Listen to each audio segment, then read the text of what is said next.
Student, good morning. आज class 12 की online class होनी है। जो टॉपिक कोलाइडल सॉल्यूशन चल रहा था उसका 6वां लेक्चर आज होगा। और पिछले टर्म पे मैंने पायस इमर्शन के बारे में बताया था। आज इसमें जो आर्टिकल बचे हैं उस टॉपिक पे आज मैं उसको पूरा करूंगा। तो इसमें हेडिंग डाल लीजिए जेल, GEL जेल। और बड़ा दुर्भाग्य है कि मार्कर पेन मिसिंग है, मेरे पास नहीं है। अभी अरेंज हो जाएगा, तब तक आप लोग बिना मार्कर पेन के पढ़िए, क्योंकि टाइम महत्वपूर्ण है, इम्पोर्टेंट है। सारे क्लासरूम, सारे टीचर्स की ऑनलाइन क्लास होनी है, तो टाइम वेस्ट न जाए इसके लिए मैं इस वक्त बिना मार्कर के आपके सामने उपस्थित हूँ। तो हेडिंग डाल लीजिए जेल, GEL जेल। अब सवाल उठता है कि जेल क्या होता है? जेल क्या होता है? आपको पीछे मैंने क्लासिफिकेशन में बताया था कि वह कोलाइडी विलयन जिसमें परिक्षिप्त अवस्था द्रव और परिक्षेपण माध्यम ठोस होता है उसे जेल कहते हैं। क्या कहते हैं? वह कोलाइडल सिस्टम जिसमें परिक्षिप्त अवस्था द्रव और परिक्षेपण माध्यम क्या होता है, सॉलिड होता है, उसे द्रव कहते हैं, उसे जेल कहते हैं। ओके, अब देखिए टाइप्स ऑफ जेल। जेल दो प्रकार के होते हैं, प्रत्यास्थ जेल, अप्रत्यास्थ जेल। प्रत्यास्थ जेल का मतलब होता है इलास्टिक जेल। क्या होता है? Elastic jail. तो जेल दो प्रकार के, पहला है elastic gel, elastic jail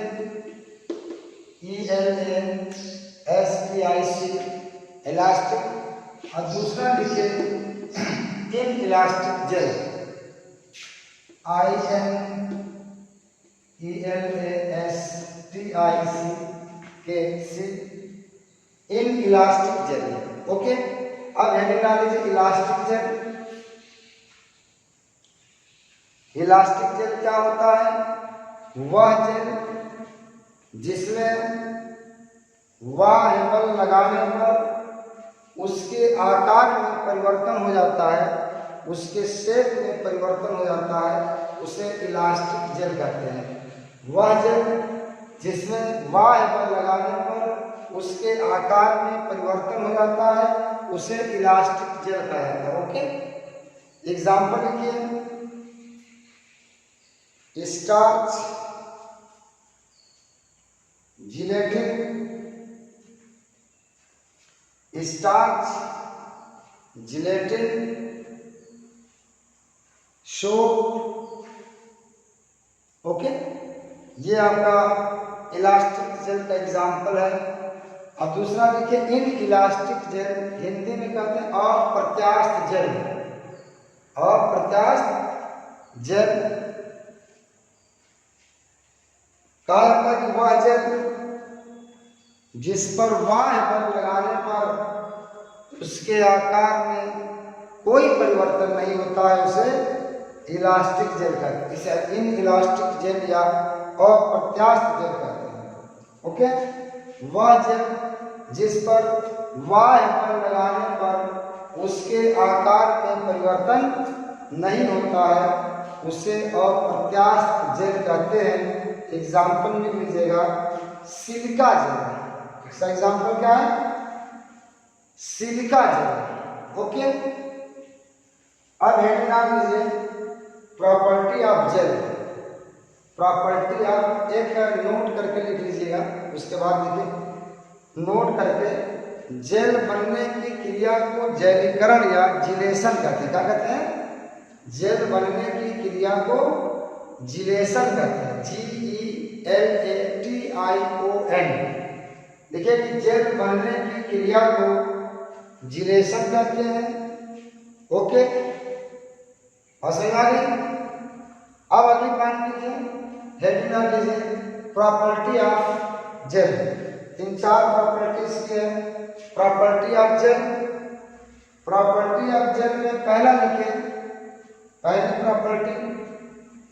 property लिखिए हाइड्रेशन। हाइड्रेशन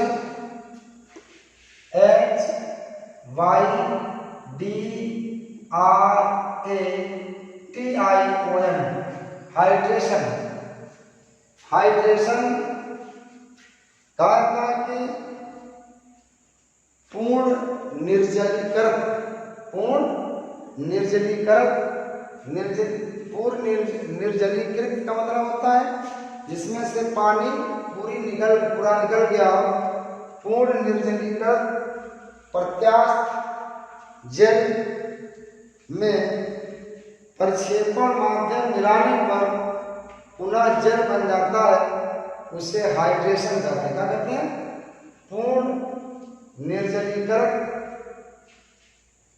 प्रत्यास्थ जेल में प्रक्षेपण माध्यम या जल मिलाने पर वह पुनः जेल बन जाता है, इसे जेल की प्रॉपर्टी हाइड्रेशन कहा जाता है। ओके, और अप्रत्यास्थ जेल में यह क्रिया या यह प्रॉपर्टी नहीं पाई जाती है। नीचे अगली पॉइंट ले लीजिए इसी में कि अप्रत्यास्थ जेल में यह गुण नहीं पाया जाता है। ओके, अब दूसरी हेडिंग डाल लीजिए इसमें स्वेलिंग, फूलना। SWELLING।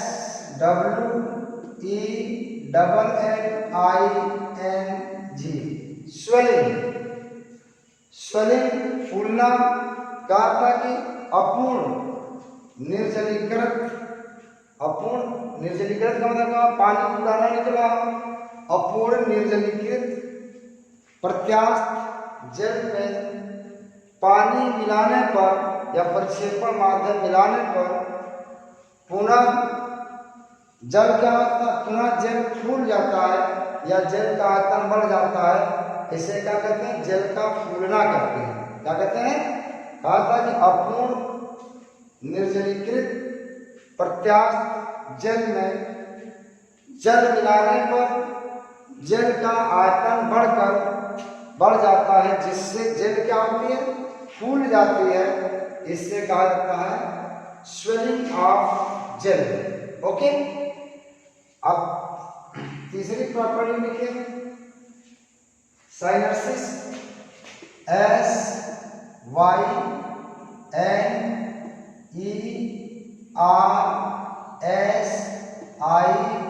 SYNERSIS। साइनर्सिस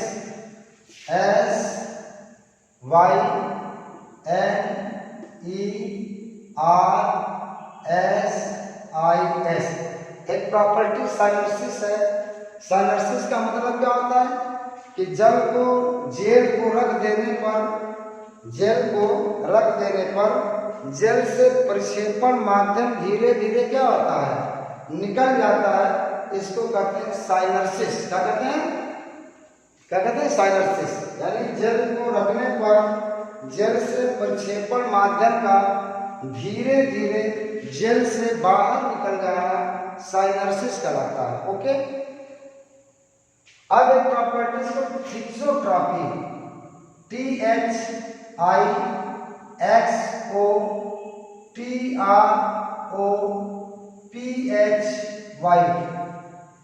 थिक्सोट्रॉफी। फिर एक बार इसमें लिख लीजिए, THIXO थिक्सो, TROPHY थिक्सोट्रॉफी। थिक्सोट्रॉफी का मतलब क्या होता है कि जल को हिलाने पर प्रक्षेपण माध्यम और प्रक्षिप्त अवस्था दोनों अलग हो जाते हैं, परंतु पुनः रखने पर या पुनः जल बना लेते हैं। इसे क्या कहते हैं? थिक्सोट्रॉफी कहते हैं। जल को हिलाने पर प्रक्षेपण माध्यम और प्रक्षिप्त अवस्था दोनों अलग अलग हो जाते हैं, परंतु इसे पुनः रखने पर जल का निर्माण हो जाता है। इस क्रिया को कहते हैं थिक्सोट्रॉफी। इट इज ऑल अबाउट जल। थोड़ा सा इनकन्वीनियंस है क्योंकि मेरे पास मार्कर नहीं है टाइम सेविंग करने के लिए। मैं बिना मार्कर के क्लास ले रहा हूँ, तो सॉरी फॉर दैट मिस्टेक। अब इसमें लास्ट आर्टिकल जो है कोलाइडल सॉल्यूशन पे, वो एप्लीकेशन ऑफ कोलाइडल सॉल्यूशन, अब इसके एप्लीकेशन हमारे बॉडी में, इसका एप्लीकेशन बहुत ज़्यादा है। यानी एक तरह से कह लिया जाए कि हमारे बॉडी के अंदर जितने भी सिस्टम है, हमारे सराउंडिंग जितने सिस्टम है, वो सब के सब कोलाइडल नेचर के हैं। चाहे हमारे टिश्यूज हो, चाहे हमारे सेल्स हो, चाहे हमारे ब्लड हो, चाहे हमारे ब्लड है, हमारे टिश्यू हैं, हमारे अंदर बहुत सारे मटेरियल हैं, प्रोटीन है, सब कोलाइडल नेचर के हैं। तो इसका यूज बहुत ज़्यादा है दैनिक जीवन में भी। इसके एप्लीकेशन को दो पार्ट में डिवाइड किया गया है, एक इंडस्ट्रियल एप्लीकेशन और एक नेचुरल एप्लीकेशन। क्या है? एक इंडस्ट्रियल यानी औद्योगिक अनुप्रयोग और दूसरा क्या? प्राकृतिक अनुप्रयोग। तो एप्लीकेशन ऑफ कोलाइडल सिस्टम में एक दो पहले से पहला इंडस्ट्रियल एप्लीकेशन,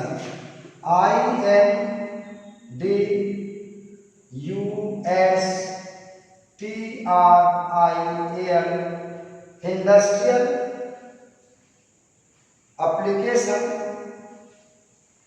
इंडस्ट्रियल एप्लीकेशन में पहले हेडिंग इन मेडिसिन।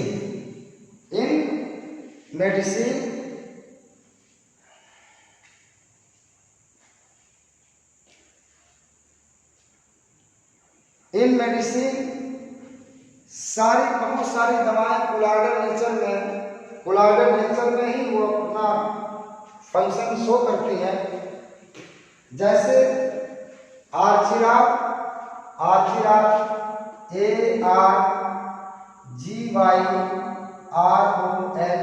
आर्जिराप, पहले पार्ट में आर्जिराल,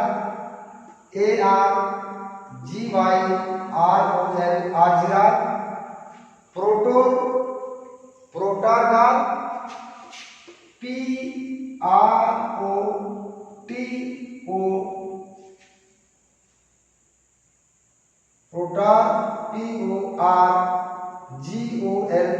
प्रोटारगाल, आर्जिराल, प्रोटारगाल और सिल्वर। ये तीन ऐसी मेडिसिन है जिनका प्रयोग आई लोशन में किया जाता है। आई लोशन के रूप में इनका इस्तेमाल किया जाता है। दूसरा देख लीजिए, दूसरा एप्लीकेशन क्या है? कॉपर है, मैग्नीशियम है और कैल्शियम का जो कोलाइडल विलयन है वो दमा, अस्थमा डिजीज में इसका प्रयोग किया जाता है। कौन कौन? AU, एक मिनट जस्ट मैं लिखना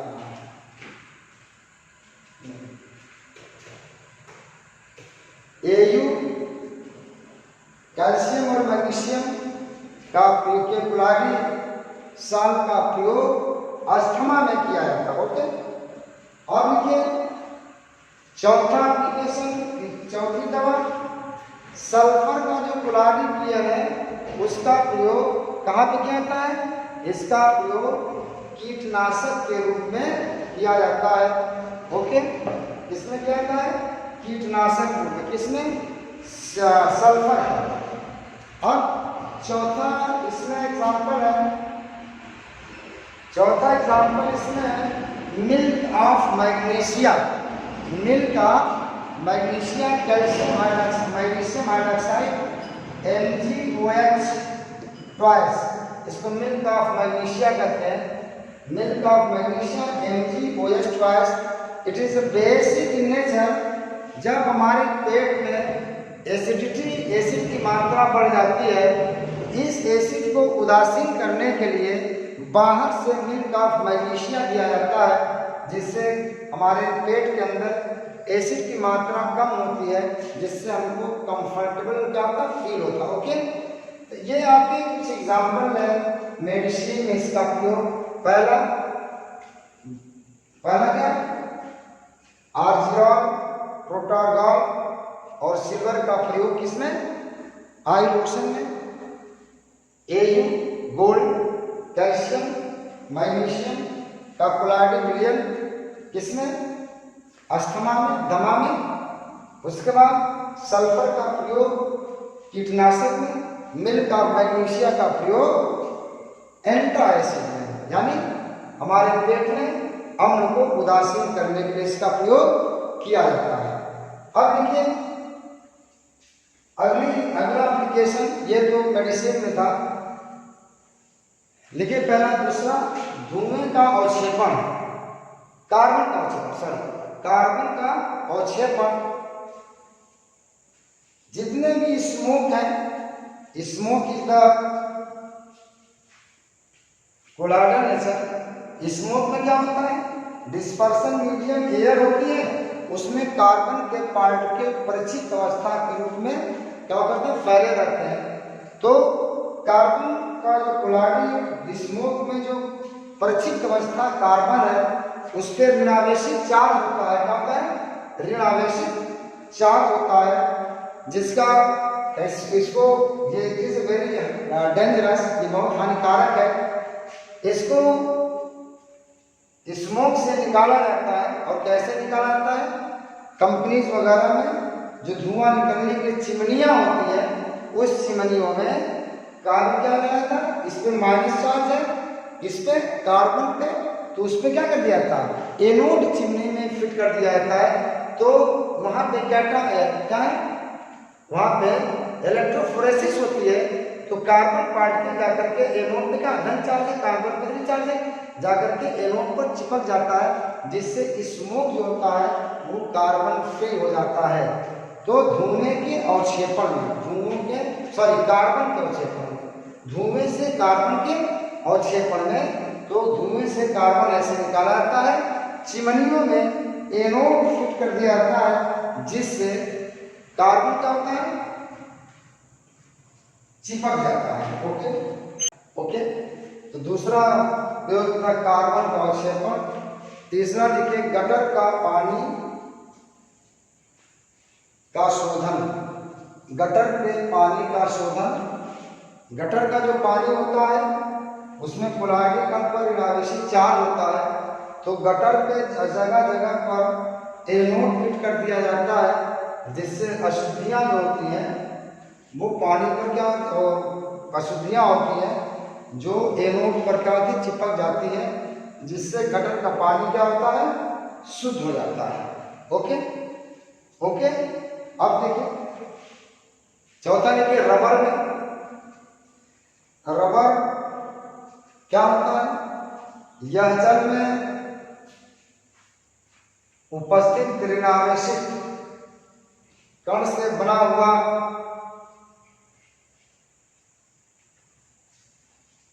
कोलाइडल सॉल्यूशन है। रबर क्या है? जल में ऋणावेशित कण के द्वारा बना क्या होता है? कोलाइडल सॉल्यूशन है। ठीक है ना? जब हमको किसी पदार्थ पे किसी जगह पे रबर की कोटिंग करनी होती है तो हम उस पर जहाँ कोटिंग करना होता है तो रबर में जो कोलाइड परिचित अवस्था उस पर ऋण चार्ज होता है। क्या होता है? ऋण चार्ज होता है, जिसके कारण हम क्या करते हैं, उस जहाँ पे कोटिंग करना वहाँ पे एनोड फिट कर देते हैं। एनोड फिट करने से क्या होता है, जो रबर के ऋण आवेशित पार्टिकल जो होते हैं एनोड पर क्या होते हैं, जमा हो जाते हैं, जिससे रबर की लेयर लग जाती है। रबर की लेयर लग जाती है।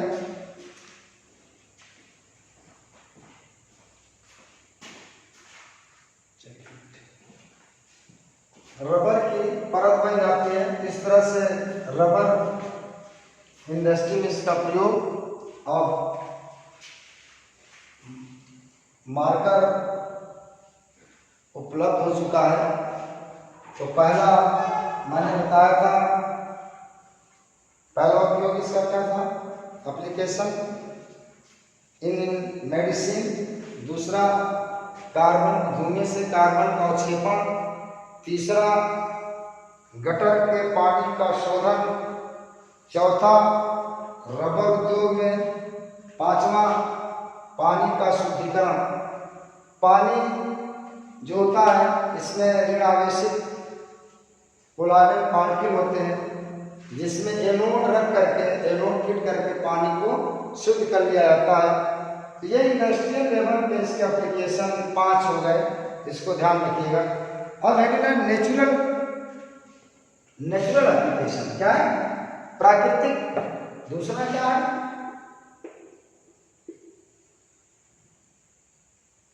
नेचुरल एप्लीकेशन में पहला इन ब्लड। आपको पता है कि ब्लड ऋणावेशित, ब्लड ऋणावेशित कोलाइडल कण है। इसे मैंने बताया है, जब ब्लीडिंग होती है, क्योंकि जब ब्लीडिंग होती है यहाँ पे फेरिक क्लोराइड या फिटकरी K2SO4 Al2SO4 Thrice24H2O द्वारा क्या कर देते हैं,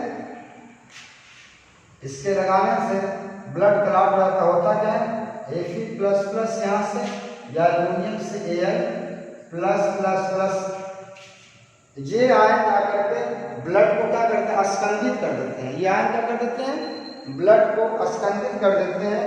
ब्लड को अस्कंदित करने से क्या होता है, ब्लड वहाँ पे जम जाता है, क्लॉट कर जाता है। तो इन ब्लड में जब ब्लीडिंग होती है तो वहाँ पे फेरिक क्लोराइड या पोटेशियम सल्फेट या फिटकरी हम लगा देते हैं। तो फेरिक क्लोराइड से Fe++ फेरिक आयन, फिटकरी से Al+++ आयन इसमें उपस्थित होते हैं। यह ऋणावेशित कोलाइडल कण को स्कंदित कर देते हैं, जिसके कारण ब्लड का क्लॉट हो जाता है। ओके, ये हो गया। अब देखिए इसका उपयोग और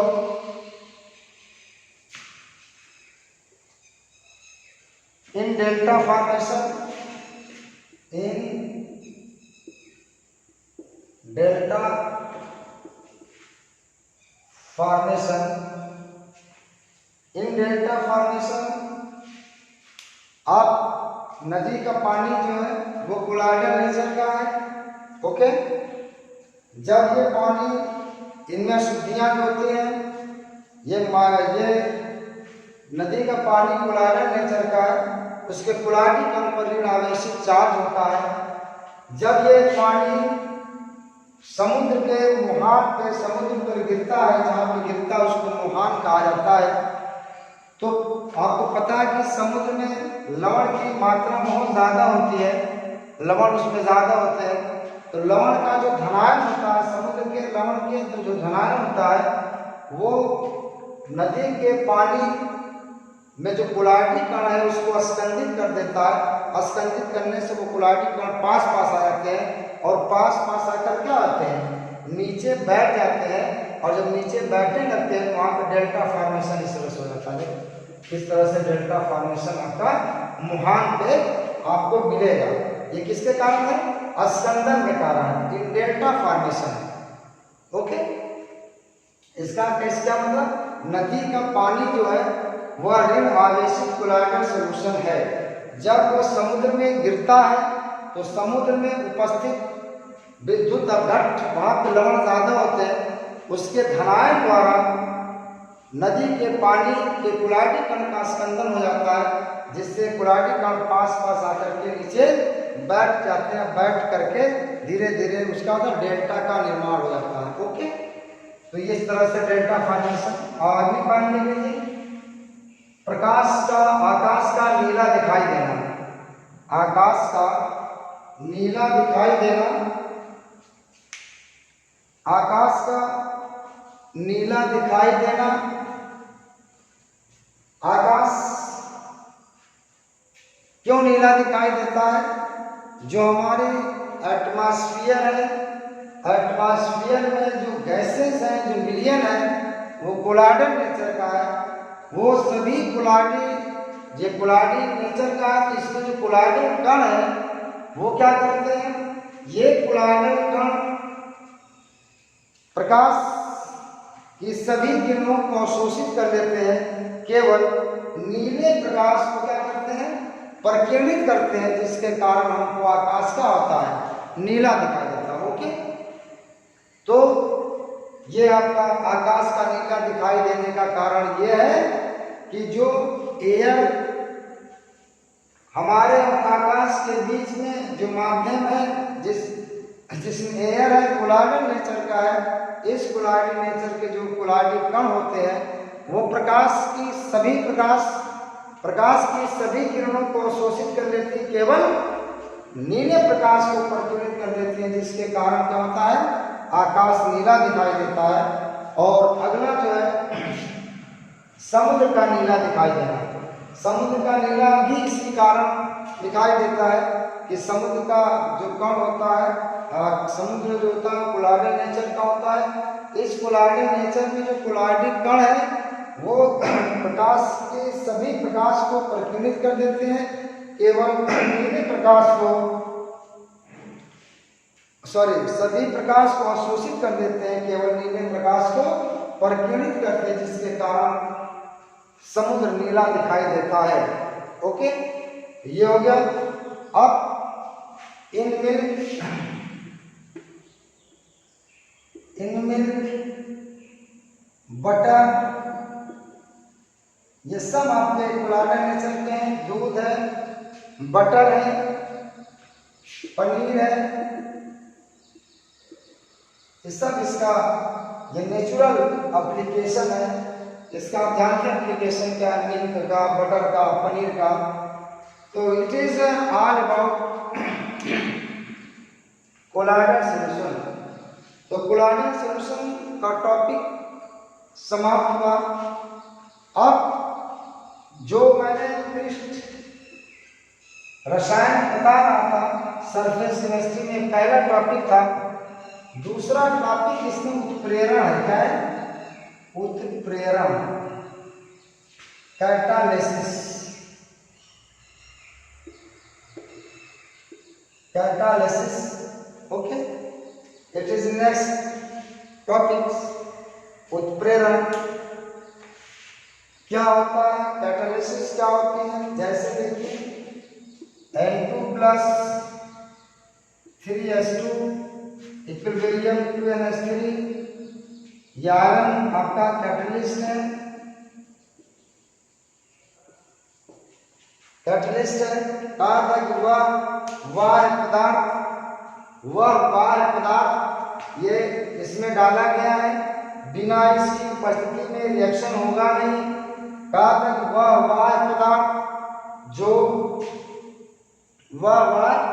पदार्थ जो रासायनिक अभिक्रिया की दर को परिवर्तित कर देते हैं, या तो इसकी रेट को बढ़ा देंगे या तो इसके रेट को घटा देंगे, परिवर्तित कर देते हैं और उसके द्रव्यमान, उसके रूप और द्रव्यमान पे कोई परिवर्तन नहीं होता है, ऐसे पदार्थ को उत्प्रेरक कहते हैं और उत्प्रेरक की इस प्रॉपर्टी को उत्प्रेरण कहा जाता है।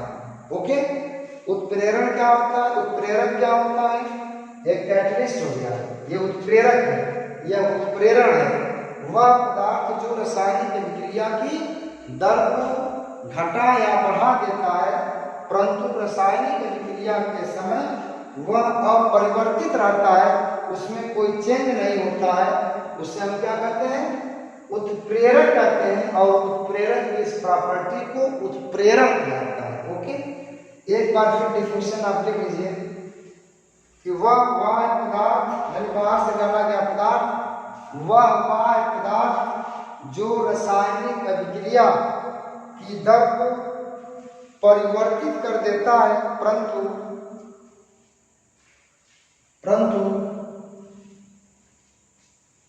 रासायनिक अभिक्रिया के समय उसमें कोई परिवर्तन नहीं होता है। रासायनिक अभिक्रिया के समय उसमें कोई परिवर्तन नहीं होता है, उसे उत्प्रेरक कहते हैं। और उत्प्रेरक के इस गुण को उत्प्रेरण कहते हैं, कैटालिसिस कहते हैं। ओके, ये आपकी उत्प्रेरण की डिफिनेशन रही। अब इसमें इसका क्लासिफिकेशन पढ़ना है, तो पहले हेडिंग डाल लीजिए classification of catalysis. Classification of catalysis,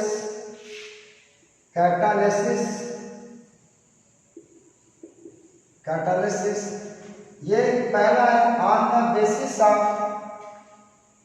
physical state, भौतिक अवस्था के आधार पर। पहला क्लासिफिकेशन है on the basis of physical state, भौतिक अवस्था के आधार पर। यह दो प्रकार का, समांगी और दूसरा क्या है? विषमांगी। समांगी उत्प्रेरण और ये क्या है? विषमांगी उत्प्रेरण। ओके, अब देखिए समांगी उत्प्रेरण।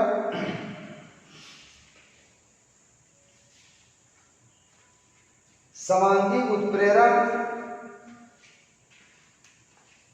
होमोजीनस कैटालिसिस, होमोजीनस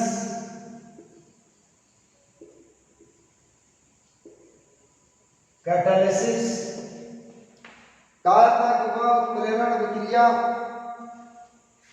जिसमें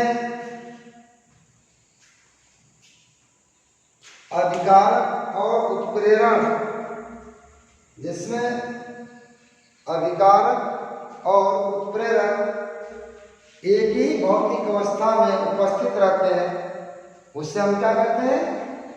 उसे हम क्या कहते हैं? समांगी उत्प्रेरण कहते हैं। तो समांगी उत्प्रेरण में क्या है? देखिए कि वह उत्प्रेरण अभिक्रिया जिसमें उत्प्रेरक और अभिकारक, जिसमें उत्प्रेरक और अभिकारक एक ही भौतिक अवस्था में उपस्थित रहते हैं, उसे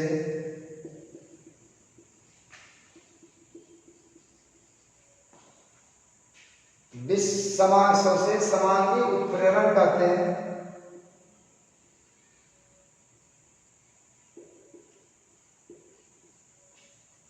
देखिए एक एग्जाम्पल है सुक्रोज का जल गठन। सुक्रोज लिक्विड अवस्था में, H2O लिक्विड अवस्था में और H2SO4 लिक्विड अवस्था में C6H12O6 प्लस C6H12O6 सब के सब इसमें क्या है? लिक्विड स्टेट में है, यहाँ पे आइए 2SO3 plus O2 NO 2SO3, ये शीश कक्ष विधि द्वारा H2SO4 का निर्माण है। H2SO4 bye lead chamber method. आगे जब इनऑर्गेनिक केमिस्ट्री पढ़ाऊंगा तो H2SO4 बनाने की एक विधि है शीश कक्ष विधि। इसमें ये भी आपका गैस है, ये भी आपका गैस है, ये भी आपका गैस है। सारी भौतिक अवस्थाएं सबकी क्या है, एक जैसी है। ओके, तीसरा एग्जांपल देखिए, ऊपर से आप नीचे है, मैं ऊपर लिख रहा हूं, देखिएगा CH3 CO CH3 plus H2O ester है। ये देखिए अम्ल या क्षार की उपस्थिति में रिएक्शन होता है। अम्ल या क्षार की उपस्थिति में ये भी लिक्विड है, ये भी लिक्विड है, ये भी लिक्विड है, क्या हो जाएगा CH3COOH प्लस CH3OH। ये भी आपका समांगी उत्प्रेरण का उदाहरण है। ओके, रफ कर दूं, चलिए ये आपका हो गया एक एग्जांपल और 2H2O2 2H2O plus O2 iodide उपस्थिति में ये लिक्विड है, ये भी लिक्विड है।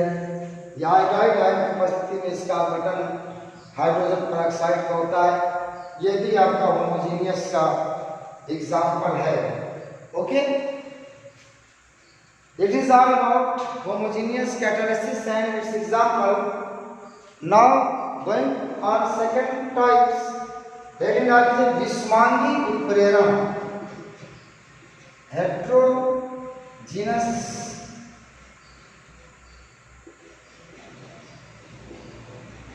Catalysis, heterogeneous catalysis.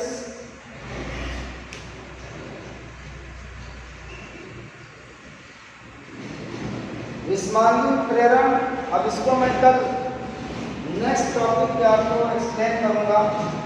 ये मान कर चलिए कि जो क्विज ये आपका जो सरफेस केमिस्ट्री पढ़ा रहा था, तो सरफेस केमिस्ट्री में कोलॉइडल सॉल्यूशन पहला टॉपिक था, वो वाइंड अप किया मैंने। और आज मैंने इसका दूसरा टॉपिक उत्प्रेरण कैटालिसिस मैंने शुरू किया।